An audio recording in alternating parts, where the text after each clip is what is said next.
Nós falamos há 2 semanas atrás, antes da noite do profissional, estávamos conversando sobre advertências de Jesus.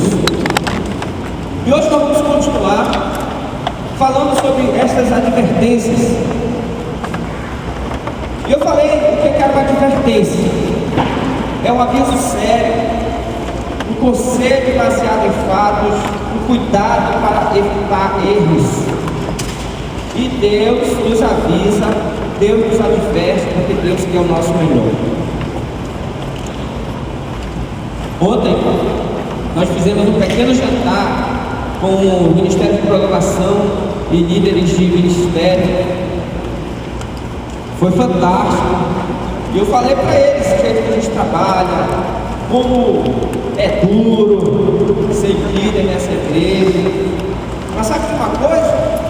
Eu não vi nenhum dizer assim: não, pastor, não é muito bem assim não. Ao contrário, tem gente que diz: olha, pastor, pode, se eu estiver errado, pode me avisar. Se eu estiver agindo errado, pode bater, porque eu quero crescer. Então, quando você é um filho de Deus, você não tem que ficar com raiva quando alguém que é seu irmão em Cristo está vendo você errar, ou está vendo você cometer alguma falha. Você não tem que ficar com raiva não. Dentro de igreja não tem que ter esse negócio de ficar de mal, não tem que ter esse negócio de ficar com raiva, porque a Bíblia diz que os cristãos, os verdadeiros amigos, são como ferro que afia o ferro, às vezes sai faísca. Entendeu? Então o nosso cuidado com vocês é exatamente que todo mundo aqui está em construção, todo mundo aqui está em afinação, em afiação. Então Deus quer também usar uns aos outros e a sua palavra para nos mudar. Não há uma outra forma de você ser uma pessoa melhor se não for pela palavra de Deus. E Jesus tinha esse cuidado, ele fez várias advertências em todas as escrituras, mas nesse capítulo especial 12 de Lucas, ele fez algumas coisas. Nós vimos na semana passada, semana retrasada, que o primeiro aviso, para quem não veio, Jesus dizia: cuidado com a hipocrisia. E nós falamos que a hipocrisia era uma coisa que Jesus odiava, que Deus odiava e da odeia. Falamos sobre o jovem hipócrita, que é aquele jovem, inclusive muitos jovens, graças a Deus, porque não sou eu que falo, é a palavra de Deus. E se a palavra de Deus não te transforma, nada vai te transformar. Entendeu? Então muitos jovens vieram, confessaram que estavam bebendo, confessaram que estavam na pornografia, confessaram que estavam com problemas de moralidade sexual. E tem que ser assim, não tem outro jeito de mudar. Pensa que eu não sei que nós temos aqui pecados que temos. E nós sabemos, numa grande igreja como essa, eu não vou pensar que todo mundo é perfeito, não. Só tem um problema. Na estatística de Jesus, 50% dos que se dizem crentes vão ficar à porta, ou seja, fora. Vão ser pessoas que vão dizer: profetizamos em teu nome expulsamos o demônio, em teu nome fizemos ministério, em teu nome fomos a igreja tantos sábados, tantos domingos, em teu nome eu dava o meu dízimo ali fielmente. Jesus vai dizer: eu nunca os conheci. Afastem-se de mim, vocês que praticam o mal.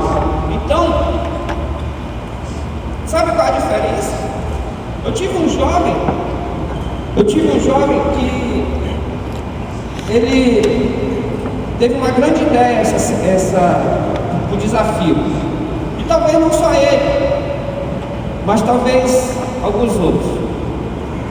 E ele teve uma grande ideia, ele decidiu que ele estava ruim no desafio, ele queria ir para o acampamento, ele pegou uma outra meditação de uma jovem e Ctrl+C, Ctrl+V, e botou a mesma meditação com o nome dele.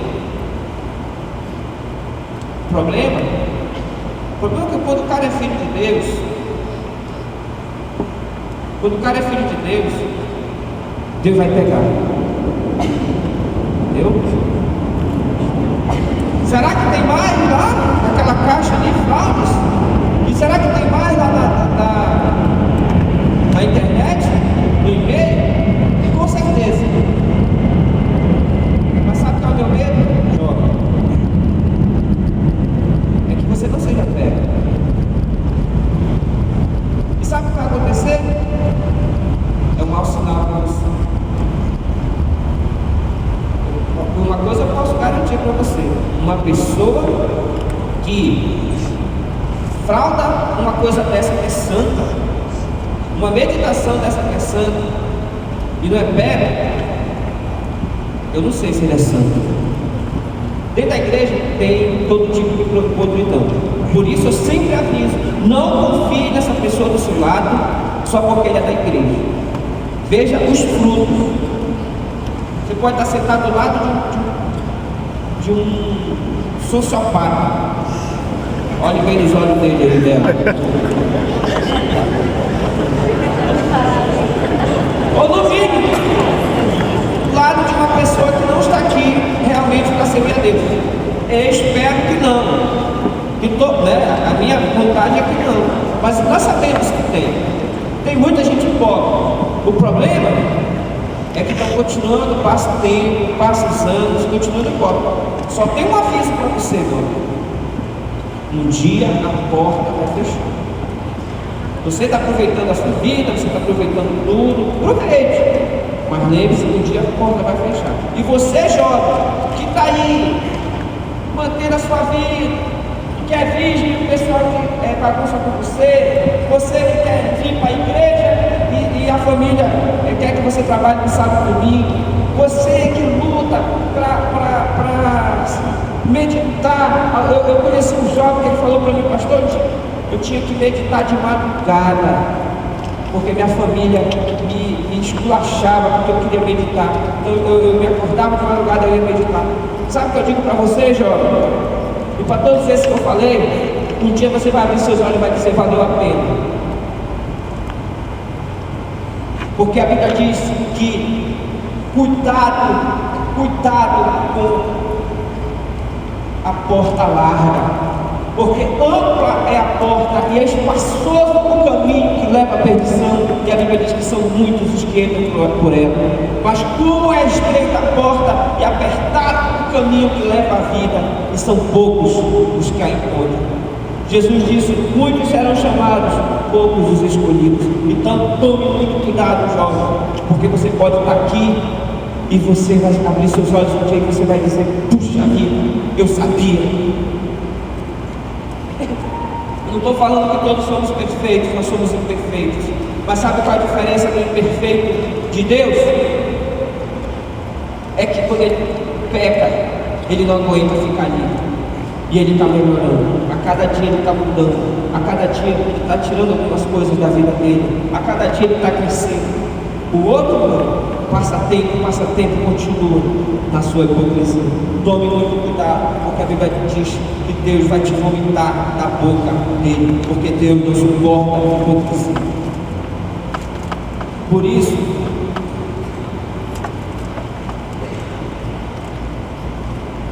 saia dessa vida de hipocrisia. É melhor do que ficar com esse pecado cauterizado, enrustido, porque não adianta nada. E talvez você não seja filho. O verdadeiro filho de Deus, Deus sabe dos seus pecados, sabe dos seus defeitos, das suas dificuldades, mas está ali com ele, ajudando. E ele também sabe, o Filho de Deus, e ele está tentando melhorar a cada dia. E ele não se conforma quando peca. E se ele pecar, ele pode até pecar sexualmente, ele pode até pecar na internet, mas ele, depois que ele acessa, o Espírito Santo, a Bíblia diz, começa a dar aquele comichão, aquela coisa dele, aquela aversão, e ele não consegue mais, às vezes por alguns minutos só, né? Porque ele já começa depois a racionalizar de novo. Mas o verdadeiro Filho de Deus, ele não aguenta ficar, porque a Bíblia diz que é uma nova natureza. Você agora mudou de natureza e você não aguenta mais ficar porque o Espírito Santo está em você. Mas também tem um aviso. Lá em 1 Tessalonicenses a Bíblia diz: não apaguem o Espírito. Isso significa que você mesmo crente. Uma vez eu perguntei para o pastor Davi, é possível Satanás se apoderar de um crente? Porque a minha ideia era a seguinte, eu já escrevi isso na meditação: onde Deus está, o diabo não pode entrar. Mas a gente viu que algumas pessoas, já aconteceu, algumas pessoas crentes, de famílias crentes, pessoas que você sabe que são fiéis, mas que deram uma escorregada na sua vida, Satanás atacou, e algum até com possessão demoníaca. E eu perguntei dele: sim, pastor Davi, é possível? Ele disse: eu creio que é. Sabe por quê? Porque a Bíblia fala das brechas. Sim, o Espírito está lá, mas só que a Bíblia também fala do apagar o Espírito. Você vai botando o Espírito tanto para o lado, tanto para o lado, tanto para o lado, e abrindo brechas para o diabo entrar. Entendeu? Então você tem que ter esse cuidado também como cristão. Por isso você tem que estar crescendo. Você pega um desafio desse, você luta. Talvez você não consiga, bateu com a palavra fecha agora. É muito versículo. São mais de 60. Talvez você não consiga 60, mas você fez o seu melhor. O Filho de Deus, ele tenta fazer sempre o seu melhor. Ele se esforça, ele vem no seminário, ele faz as provas, ele se dedica no grupo de amizade, ele luta para estar aqui na igreja, ele luta para aprender as músicas, para louvar a Deus, para fazer o que é certo. Está no seu trabalho, ele quer fazer o que é certo. Está na sua escola, ele quer fazer o que é certo. Ele está aqui, aí começa uma roda de piada imoral, ele não se sente bem, ele sai, e às vezes ele é esculachado, porque ele quer ser só o santo, não sei das quantas, o pastor. Não importa, a Bíblia diz: bem-aventurados vocês quando forem perseguidos por minha causa, porque assim perseguiram os profetas que foram antes de vocês. Então, está na hora de deixar essa vida de hipocrisia. A segunda advertência de Jesus, a partir do verso 4 do capítulo 12, leia comigo, abre a sua Bíblia aí, Lucas, capítulo 12, a partir do verso 4. Eu vou ler aqui e você me acompanha em silêncio se você está com a sua Bíblia aí. Se você não está com a sua Bíblia, fique prestando bem atenção na leitura. Jesus disse, já Lucas capítulo 12, a partir do verso 4. Do 1 ao 3 fala de hipocrisia. A partir do verso 4 ele vai mudar o assunto. Olha só o que ele diz assim: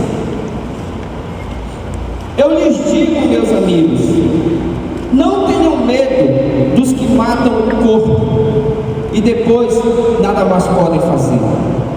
Mas eu lhes mostrarei a quem vocês devem temer.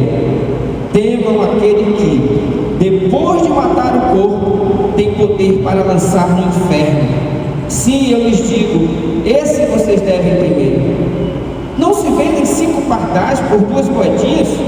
Contudo, nenhum deles é esquecido por Deus. Até os cabelos da cabeça de vocês estão todos contados. Não tenham medo, vocês valem mais do que muitos pardais. Eu lhes digo, quem me confessar diante dos homens, também o Filho do Homem o confessará diante dos anjos de Deus. Mas aquele que me negar diante dos homens, será negado diante dos anjos de Deus. Todo aquele que disser uma palavra contra o Filho do Homem, será perdoado. Mas quem blasfemar contra o Espírito Santo, não será perdoado. Aglutinando esses ensinamentos aqui, nós chegamos à segunda advertência de Jesus, que é: temam a Deus. Temam a Deus. Ser filho de Deus é negócio sério, gente. Não é brincadeira.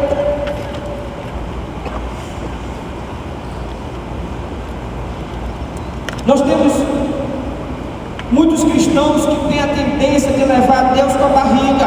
Deus simplesmente é uma parte, como diz aquela música, né? É uma parte da minha vida. Olha, Deus não quer ser uma parte da sua vida, não. Com Deus é tudo ou nada. Deus quer você todo. Ele não quer seu dinheiro. Sabe qual é o grande problema da doutrina do dízimo? O problema da doutrina do dízimo é o seguinte: eu pego meus R$ 1.000, que é meu, pego 100 e vou dar o meu dízimo, meu imposto do crente. Aí os 900 eu gasto o que eu quiser. Mas não é assim que a Bíblia ensina, não. A Bíblia ensina que sim, você dá o dízimo, que é a sua oferta, mas o resto ainda pertence a Deus. Sim, você vai ser um mordomo, você vai usar, mas você não pode usar naquilo que você quer. Você tem que perguntar de Deus se Ele quer que você use isso. Então, é uma questão muito séria, porque hoje as igrejas, essa semana eu aconselhei uma jovem,